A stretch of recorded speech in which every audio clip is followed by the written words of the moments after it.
সদ্য সমাপ্ত পাকিস্তান সিরিজে খেলার সময় ঢাকায় সাকিব আল হাসানের নামে একটি মামলা হয়েছে। সাকিবের বিরুদ্ধে হওয়া মামলাটিকে মিথ্যা মামলা বলে অভিহিত করেছেন জাতীয় দলের একাধিক ক্রিকেটার। এই তালিকায় আছেন অধিনায়ক নাজমুল হোসেন শান্ত।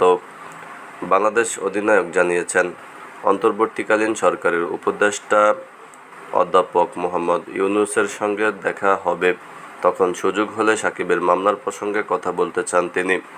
দলের সবাই সাকিবের পাশে আছে বলেও জানিয়েছেন এই অধিনায়ক। টেস্ট স্ট্যাটাস অর্জনের 24 বছর পর পাকিস্তানের বিপক্ষে প্রথম টেস্ট ম্যাচ ও সিরিজ জিতেছে বাংলাদেশ। প্রথম টেস্টে 10 উইকেটের বিশাল জয়ের পর দ্বিতীয় টেস্টেও স্বাগতিকদের পাত্তা দেয়নি বাংলাদেশ।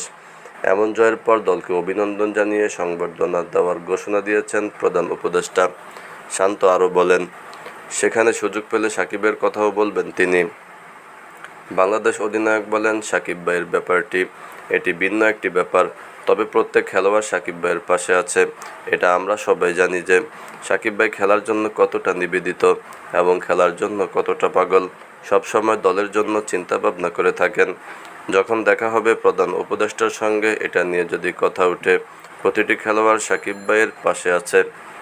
গত 5 আগস্ট আদাবরে গার্মেন্টস কর্মী রুবেল হত্যার ঘটনায় তার বাবা রফিকুল ইসলামের দায়ের করা মামলায় 156 জন আসামির তালিকায় 28 নম্বরে আছেন সাকিবের নাম।